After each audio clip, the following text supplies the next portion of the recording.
আসসালামু আলাইকুম রহমতুল্লাহি ওবরকাতুহু। সম্মানিত দর্শক, আমাদের সীমান্ত জুড়ে প্রায় প্রতিদিনই পিলে চমকানো ঘটনা ঘটে চলেছে।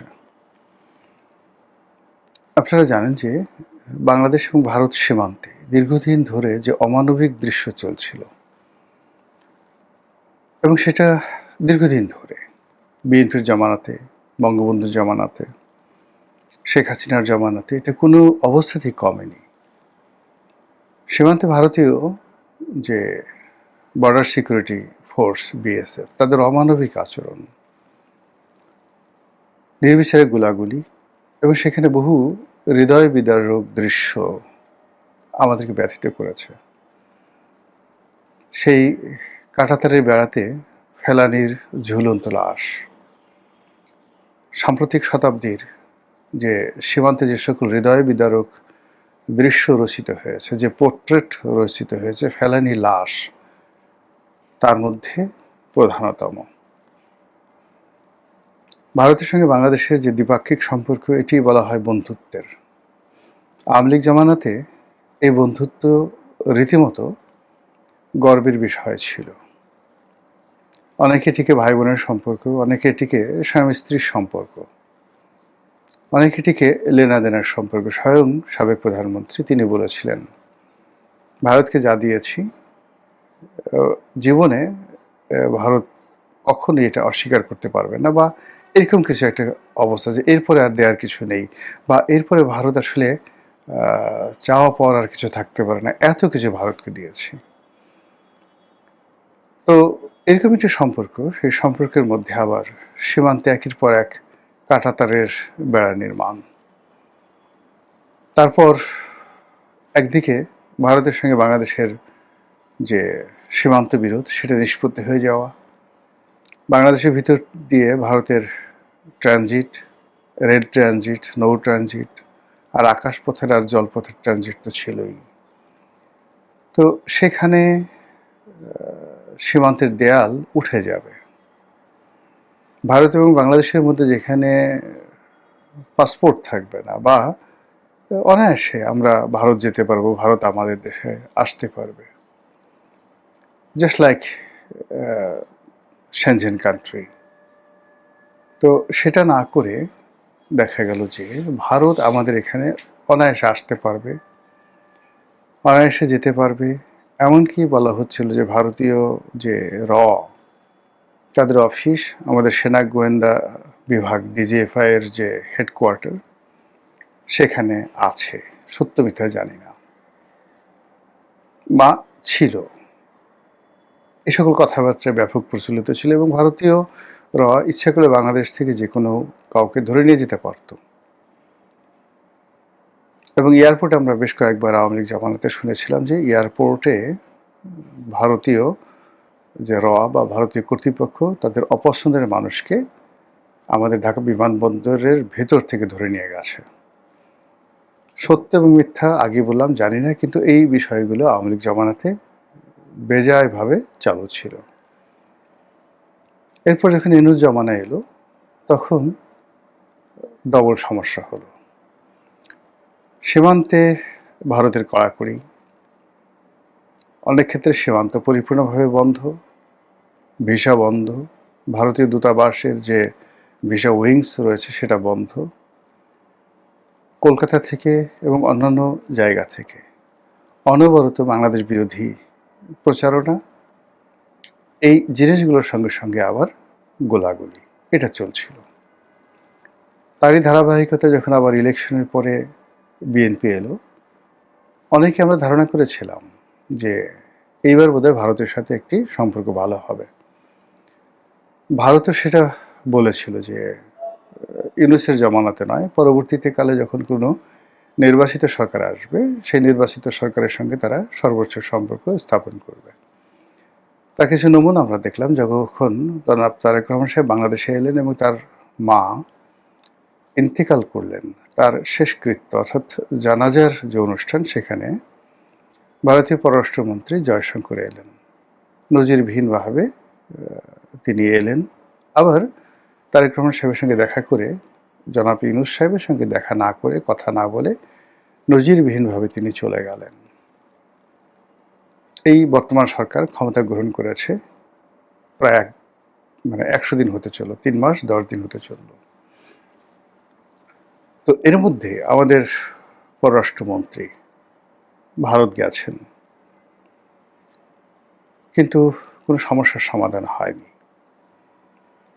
যারা কূটনীতি সচেতন বা কূটনীতি সংশ্লিষ্ট তারা সবাই জানেন যে অতীতের যে কোনো সময়ের চাইতে ভারত এবং বাংলাদেশের যে সম্পর্ক সেটি এখন একেবারে টনটনে অবস্থায় আছে, কিন্তু বাংলাদেশের পক্ষ থেকে কিচ্ছু বলা হচ্ছে না, আর ভারতের পক্ষ থেকেও তেমন কিছু বলা হচ্ছে না, কিন্তু সম্পর্কটা টনটনে টনটনে বলতে মানুষের শরীরে যখন ফোড়া হয়, ভীষণ রকম বিষ ফোড়া হয়, তো সেই ক্ষেত্রে ভেতর যে গলিত রক্ত পুজ পাকার আগে, বিস্ফোরণের আগে যে ধরনের একটি বেদনাদায়ক পরিবেশ পরিস্থিতি তৈরি হয়, চামড়া ফেটে যাওয়ার মতো অবস্থা, ওখানে কেউ স্পর্শ করতে পারে না কোনো কিছু, ঠিক ওইরকম একটি বীভৎস সম্পর্ক ভারত এবং বাংলাদেশের মধ্যে চলছে।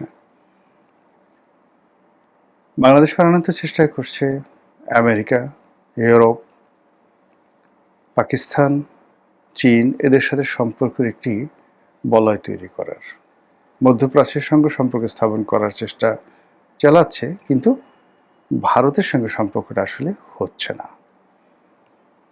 এবং একই সঙ্গে যেহেতু ভারতের সাথে সম্পর্ক হচ্ছে না, সেক্ষেত্রে আমেরিকার সঙ্গে যে সম্পর্কটা ছিল বা ডিপ স্টেট পলিসির অধীন গত 2 বছর ধরে বাংলাদেশে যে সকল ঘটনা ঘটে চলেছে সেটিও সম্ভবত হুমকির মুখে পড়ে গেছে। এই যখন অবস্থা, তখন সীমান্ত আবার উত্তেজিত হয়ে পড়েছে এবং প্রতিদিনই সীমান্তে পিলে চমকানো ঘটনা ঘটছে, যা কিনা আমরা গত 20-30 বছরে কখনো দেখিনি। আপনারা জানেন যে পশ্চিমবঙ্গে একজন উগ্রবাদী বিজেপি নেতা মিস্টার শুভেন্দু তিনি ক্ষমতায় এসেছেন। ক্ষমতায় আসার পর তিনি পুরো পশ্চিমবঙ্গ তোলপাড় করে ফেলছেন, হিন্দুদেরকে মাথায় করে নাচছেন আর মুসলিমদেরকে নানাভাবে কোণঠাসা করার চেষ্টা করছেন। এটি নিয়ে খোদ ভারতবর্ষ জুড়ে হিন্দুদের মধ্যেই নিদারুণ নেতিবাচক অবস্থা দেখা দিয়েছে। এই যে পবিত্র ঈদুল আজহা, এই ঈদুল আজহাকে কেন্দ্র করে ভারতের প্রান্তিক লেভেলের যে সকল খামারি রয়েছেন তারা নিজেদের দেশে সেই কুরবানির পশু হিসেবে গরু বিক্রি করেন, আর বাংলাদেশে বিপুল সংখ্যক গরু তারা রপ্তানি করেন। এবছর আমাদের যে প্রান্তিক খামারি রয়েছেন তাদের যে উৎপাদন, সেই উৎপাদনের যে যাকে বলা হয় উৎপাদনের যে সংখ্যা, সেই হিসাবে আমাদের এই পশুর হাটে যে গরু বিক্রি হবে বলে ধারণা করা হচ্ছে 1 কোটি, আর তার বাইরে আমাদের আরও প্রায় 26 থেকে 27 লক্ষ অতিরিক্ত কুরবানির উপযুক্ত পশু আছে। তো ভারতের পশু এই মুহূর্তে দরকার নেই।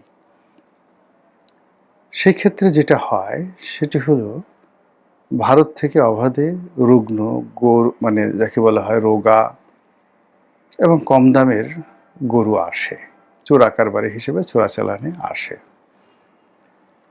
এতে করে কি হয়, আমাদের প্রান্তিক খামারিরা ক্ষতিগ্রস্ত হয় এবং এই কুরবানি উপলক্ষে রোগাক্রান্ত গরু আসার ফলে আমাদের দেশে এই যে পশুর শরীরে বহনকারী অনেকগুলো রোগ জীবাণু আমাদের শরীরে চলে আসে, এই গেল একটা ঝুঁকি। 2 নম্বর হলো ভারতীয় গরুর দাম যেহেতু কম, এই জন্য অনেকেই যারা ব্যাপারী তারা এগুলো কিনেন। কিছু কিছু গরু আছে যেগুলো দেখতে আমাদের দেশের মতো, সেগুলোকে 2 নম্বর বাংলাদেশি গরু বলে চালিয়ে দেয়, এবং সেই জিনিসটি এই বছর তুলনামূলকভাবে অনেক কমে গেছে। সীমান্তে ভারতীয় কর্তৃপক্ষ কড়াকড়ি, আমরাও আমাদের বিজেপি তারাও কড়াকড়ি হচ্ছে, ফলে অন্যান্য বছরের তুলনায় চোরা পথে ভারতীয় গরু অনেক অনেক কম আসছে। এর বাইরে পশ্চিমবঙ্গের বাজারে যে গরু বিক্রি সেটার উপর নিষেধাজ্ঞা দেওয়ার কারণে প্রান্তিক যারা খামারি তাদের প্রায় সবাই হিন্দু, তাদের মধ্যে রীতিমতো কান্নার রোল পড়ে গেছে। আমরা সামাজিক মাধ্যমে বিভিন্ন গণমাধ্যমে যে সকল দৃশ্য দেখছি তা হৃদয় বিদারক। ফলে শুভেন্দু যা কিছু করতে চাচ্ছে এটি তার জন্য হিতে বিপরীত হয়ে পড়েছে। এবার সীমান্তে আসি। শুভেন্দু ঘোষণা করেছিল যে পশ্চিমবঙ্গে তিনি ক্ষমতায় এলে পুরো সীমান্ত জুড়ে তিনি কাঁটাতারের বেড়া নির্মাণ করবেন। বাংলাদেশের পক্ষ থেকে বলা হয়েছিল এটা তাদের একান্ত ব্যক্তিগত ব্যাপার, তারা তাদের সীমান্তে কাঁটাতারের বেড়া নির্মাণ করতেই পারে, তারা করুক, তাতে আমাদের কি আসে যায়, ভালো কথা। এখন শুভেন্দু জয়লাভ করার পর ভারতীয় বর্ডার সিকিউরিটি ফোর্স থেকে শুরু করে তাদের যে সেনাবাহিনী আছে, আধা সামরিক বাহিনী রয়েছে, তাদের সকলের সঙ্গে তিনি বৈঠক করেছেন এবং সীমান্তে কাঁটাতারের বেড়া নির্মাণের জন্য তিনি তোড়জোড় শুরু করেছেন। এবং এটা নিয়ে আমাদের বিজেপির সঙ্গে তাদের বাকযুদ্ধ, হাতাহাতি এবং ক্ষেত্র বিশেষে গুলাগুলি ঘটে যাচ্ছে। এখানে বলে নেওয়া ভালো, বেশ কয়েক দফায় বিএসএফ বেশ কয়েকবার গুলি করেছে। এতে বহু মানুষ হতাহত হয়েছে এবং বহু সংখ্যক মানুষ, যাকে বলা হয় বেশ কয়েকজন মানুষ নিহত হয়েছেন। এর বাইরে বাংলাদেশকে চাপে ফেলার জন্য বহু সংখ্যক ভারতীয়কে তারা সীমান্তে জড়ো করেছে। হতে পারে তারা অপরাধী বা অন্য কেউ। তাদেরকে বাংলাদেশে পুশিং করার জন্য প্রাণান্তর চেষ্টা তারা চালাচ্ছে। আর এই বিষয়গুলোর বিরুদ্ধে আমাদের যে বিএসএফ, বর্ডার সিকিউরিটি ফোর্স, তারা এই প্রথম ঐতিহাসিকভাবে রুখে দাঁড়াচ্ছে। তারা পাল্টা গোলাগুলি করছে, ক্ষেত্র বিশেষে বিতর্কে জড়াচ্ছে, কোনো কোনো ক্ষেত্রে হাতাহাতি হচ্ছে এবং কোনো কোনো ক্ষেত্রে টানাটানি হচ্ছে। কয়েকটা দৃশ্য দেখলাম যে বাংলাদেশের যে বিজেপি তারা বিএসএফ এর সঙ্গে বিতর্ক করছে, একদম খাঁটি বাংলায় গালাগাল করছে, তুই তুইকারি করে, এই তুই কি, ইত্যাদি ইত্যাদি ইত্যাদি। তারপর সেই যে পুশব্যাক নিয়ে ভারতীয় যে নাগরিক তাদেরকে নিয়ে বিএসএফ বিজেপি রীতিমতো টানাটানি করছে, হাতাহাতি করছে। ওরা বাংলাদেশে ঢুকাতে চাচ্ছে আর ওরা পা ধরে তাদেরকে, মানে জাস্ট ওরা হয়তো গলা ধাক্কা দিয়ে ঢুকাতে চাচ্ছে আর ওরা সেই চ্যাংদোলা করে আবার ভারতীয় সীমান্তে সেগুলো ফেরত পাঠাচ্ছে। এই যে ঘটনাগুলো ঘটছে, এর ফলে কি হলো, আমরা যারা এই ঘটনা দেখছি, এই প্রথম আমাদের কাছে মনে হচ্ছে যে হ্যাঁ, আমাদের একটা স্বাধীন পতাকা আছে, স্বাধীন দেশ আছে, স্বাধীন সীমান্ত আছে। ব্যক্তিগতভাবে আমার মনে হচ্ছে আমাদের যে বর্ডার সিকিউরিটি ফোর্স, যেটা সাবেক বিডিআর ছিল, সেটা তাদের স্বমহিমায় ফিরে এসেছে। থার্ডলি মনে হচ্ছে বিএসএফ যে দাদাগিরি তারা দেখিয়ে আসছিল গত প্রায় 20-25 বছর ধরে, সেই দাদাগিরির যে জায়গা, সেই জায়গাতে তারা আবার আঘাতপ্রাপ্ত হয়েছে এবং কিছুটা হলেও তারা সংযত হয়েছে।